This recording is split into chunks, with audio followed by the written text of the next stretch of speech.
मैं एक लाइन में यही कहूँगा कि प्रशांत किशोर एक भाड़े पर काम करने वाला गैर राजनीतिक व्यक्ति है जो दूसरों के धन पर एक पॉलिटिकल पार्टी खड़ा करके राजनीतिज्ञ बनना चाहता है। मेरे दिल में ये बात घुस गया है। आप किसी भी दल में रहिए, लेकिन आप व्यक्तिगत रूप से हमारे बड़े भाई हैं, इसलिए मेरे मुंह से संबोधन निकल जाता है। और इसीलिए मैं इन पर वीडियो बहुत कम बनाता हूं, क्योंकि लोग ये ना कहें कि भाई ये इनके प्रति बहुत अच्छा बिहेव रखते हैं। इसलिए प्रशांत किशोर को अब लगता है कि उसके स्ट्रेटेजी के बारे में संपूर्ण देश के पॉलिटिकल पार्टी को पता चल गया है। अब उसको कोई जो है नौकरी पे रखेगा नहीं, तो कई नेताओं से संपर्क बना करके और उनके माध्यम से बड़े बड़े डोनेशन और चंदा लेकर के अब अपनी राजनीतिक दुकान खोल करके बिहार में वोट कटवा पार्टी के रूप में इस्टेब्लिश होना चाहता है। जब 2014 में प्रशांत किशोर को भारतीय जनता पार्टी से आर्थिक लाभ दिखा तो भारतीय जनता पार्टी के लिए काम करने लगा। जब प्रशांत किशोर को लगा कि नीतीश कुमार जी की पार्टी जेडीयू से हमें आर्थिक लाभ मिलने वाला है तो आर्थिक लाभ के लिए जेडीयू के लिए काम करने लगा। जब प्रशांत किशोर को लगा कि बंगाल में ममता बनर्जी जी के लिए काम करें, हमें कुछ आर्थिक लाभ मिले, तो उनके लिए काम करने लगा। और इसके अलावा अरविंद केजरीवाल डीएमके, जहां से प्रशांत किशोर को लगा कि इसको करने से हमें कुछ आर्थिक लाभ मिलेगा, तो प्रशांत किशोर पैसे के लिए भाड़े पर एक कॉन्ट्रेक्चुअल वर्कर के रूप में काम करने लगा। नमस्कार दोस्तों, लोकतांत्रिक आवाज़ में आपका स्वागत है। आज तो इधर मैं रजनीश सिंह तोमर, राष्ट्रीय संयोजक लोकतांत्रिक आवाज़ में भारत की जनता को हाथ जोड़कर नमस्कार करता हूँ। दोस्तों, आप सभी जानते हैं कि बिहार जो है अब एक आम चुनाव की ओर बढ़ रहा है, विधानसभा के, और 4-5 महीने के अंदर बिहार विधानसभा का आम चुनाव आ जाएगा। और साथ में आप ये भी जानते हैं कि ये प्रशांत किशोर जो हैं ये वोट कटवा उम्मीदवार के रूप में अत्यंत सक्रिय हैं। इनका बस एक ही उद्देश्य है कि थोड़ा वोट भाजपा का बीजेपी काट लेते हैं, थोड़ा वोट आरजेडी काट लेते हैं, अब बाद में बार्गेनिंग करेंगे। तो आज मैं एक वीडियो देख रहा था, तो उसमें सांसद मनोज तिवारी जी से कोई पत्रकार पूछा होगा कि प्रशांत किशोर के बारे में बताइए।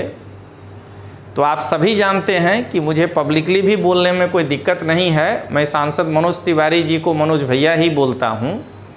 तब मनोज भैया ने कहा कि ये प्रशांत किशोर कौन है, ये भाड़े के लोग हैं, सब दिन स्ट्रेटेजी बनाए हैं, और अब उनके अंदर जो है एक अकुलाहट है, क्योंकि सब लोग तो स्ट्रेटेजी जान गया क्या बनाना है।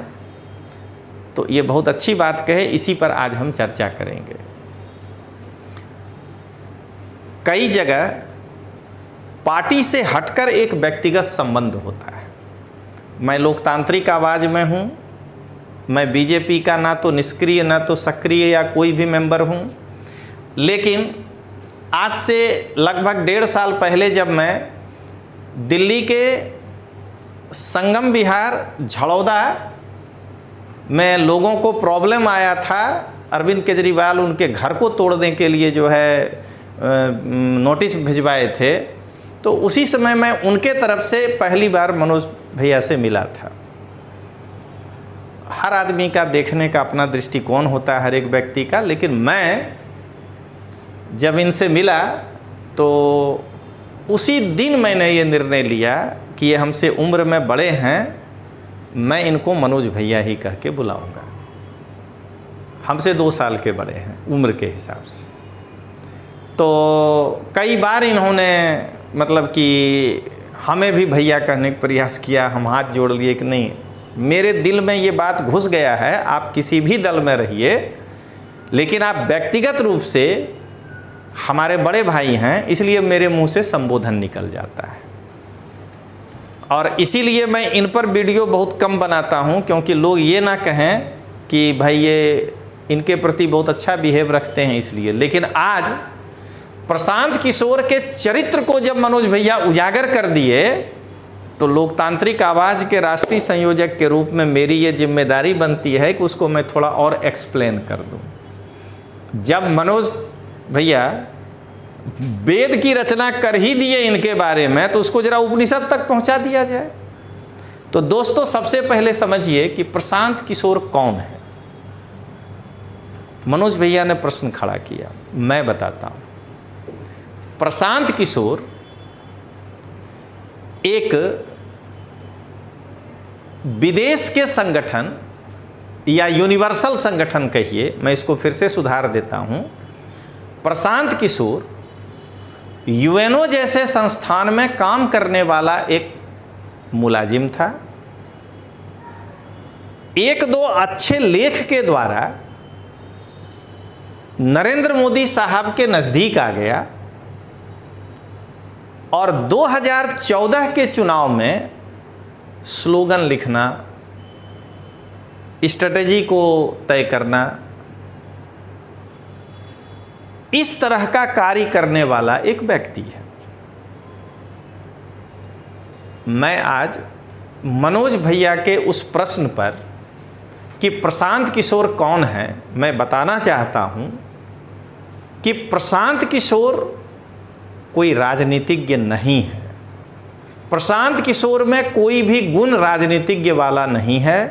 प्रशांत किशोर विभिन्न पार्टियों को स्लोगन लिखकर देने वाला एक व्यक्ति था जो अपनी महत्वाकांक्षाओं के कारण एक पॉलिटिकल पार्टी बना लिया है और राजनीतिज्ञ बनने का प्रयास कर रहा है। फिर मनोज भैया बोले कि ये भाड़े के लोग हैं। तो मैं मनोज भैया के बातों को थोड़ा सा आगे बढ़ा दूं कि ये भाड़े के लोग नहीं हैं, ये भाड़े पर किसी के लिए काम करने वाले लोग हैं। जब 2014 में प्रशांत किशोर को भारतीय जनता पार्टी से आर्थिक लाभ दिखा तो भारतीय जनता पार्टी के लिए काम करने लगा। जब प्रशांत किशोर को लगा कि नीतीश कुमार जी की पार्टी जेडीयू से हमें आर्थिक लाभ मिलने वाला है तो आर्थिक लाभ के लिए जेडीयू के लिए काम करने लगा।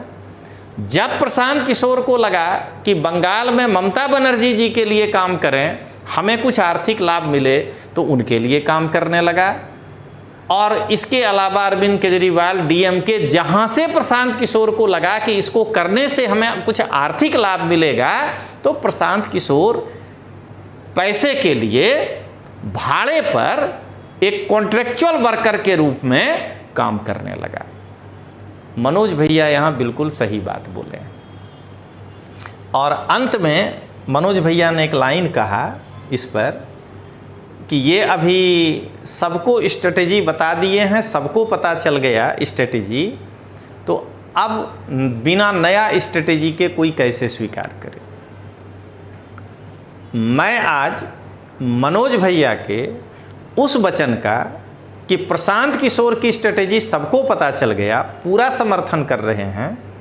और मैं यही बताना चाह रहा हूं कि अब प्रशांत किशोर को अभी किसी भी राज्य के राजनीतिक दल स्ट्रेटेजिस्ट के रूप में लेना स्वीकार नहीं कर रहे हैं, क्योंकि सबको पता चल गया कि अच्छा यही करने पर हम चुनाव जीत सकते हैं। अब प्रशांत किशोर के पास कोई नया फार्मूला नहीं है, इसलिए प्रशांत किशोर एक स्ट्रेटेजिस्ट के रूप में बेरोजगार हो चुका है। अब प्रशांत किशोर स्ट्रेटेजी बनाते बनाते पैसा बहुत बना लिया, नेताओं के पास बैठ करके संबंध भी अच्छा कर लिया। तो अब प्रशांत किशोर को चंदे के रूप में जो है बहुत पैसा आ रहा है। तो प्रशांत किशोर को लगता है कि अब तो हमें स्ट्रेटेजिस्ट के रूप में तो कोई रखेगा नहीं। जरा दोस्तों समझिएगा, प्रशांत किशोर को अब लगता है कि उसके स्ट्रेटेजी के बारे में संपूर्ण देश के पॉलिटिकल पार्टी को पता चल गया है। अब उसको कोई जो है नौकरी पे रखेगा नहीं, तो कई नेताओं से संपर्क बना करके और उनके माध्यम से बड़े बड़े डोनेशन और चंदा लेकर के अब अपनी राजनीतिक दुकान खोल करके बिहार में वोट कटवा पार्टी के रूप में इस्टेब्लिश होना चाहता है। तो अंत में मैं यही कहूँगा कि मनोज भैया धन्यवाद आपको कि आपने बड़े हिम्मत के साथ प्रशांत किशोर को रगड़ दिया। प्रशांत किशोर कौन है?